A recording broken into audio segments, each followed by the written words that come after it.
All right, we're back for day 5, Saturday, May 24th. Today, we're going to talk very quickly about what do you need to really make an offer in real estate. I had this question yesterday from a buddy of mine, said, Jamie, thinking about looking at some houses, what do I actually need to be able to make an offer? There's a few simple answers to that question. If you are fortunate enough to be in a position that you're going to offer and you are a cash buyer, all we really need there is what's called a proof of funds. And that proof of funds can be as detailed as you want it to be. It can also simply be sort of almost a screenshot of your account showing your balance. You can sort of black out all those account number lines and all that good stuff. So really that proof of funds, that's just something that is making the listing agent and the seller comfortable that if we are saying that we are cash, they're comfortable enough to believe in us that. Now, if you are in the position of about 70% of buyers and you are not going to go cash, and then you're going to sort of finance it with a mortgage, in that case, we need what's called a pre-approval letter.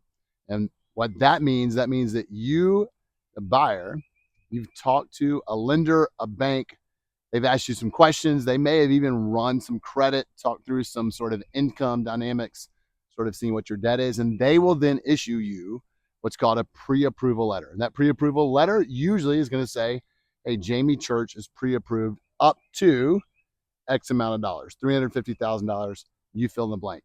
Once you have that pre-approval letter, from there, we are really good to go and make offers in whatever capacity that you want, as long as that home is at or under that pre-approval letter, right? So again, when you're first making that first offer, you really just need that pre-approval letter. Now, there's a few things that you're going to need pretty quickly down the road, and that's going to be make sure that you are liquid enough that you're going to have some earnest money readily available. That earnest money deposit check, though, usually is not sent at the time of the actual offer, but you're going to need that within 2 to 3 days of that offer being accepted. And then you're also going to probably want to do an inspection on your house. That's coming out of your pockets as well. That's plus or minus $500, depending on how big the house is, where you are, and all that good stuff. But in reality, to really just get started on an offer, right? To get that offer process started, you need that pre-approval letter or verification of funds. And to get super technical, you really don't need either of those, right?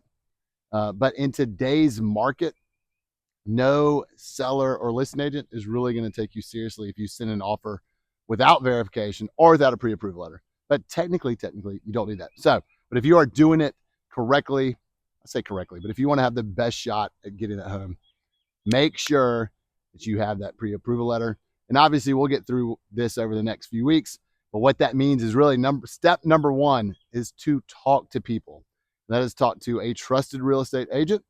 And also at the same time, you are talking to a trusted lender, so that when you are ready to go, when you're ready to put that foot on the gas pedal and go look at houses, you are ready to look at them. You've talked to that agent. You know exactly where you want to be, needs, wants, desires, all that good stuff.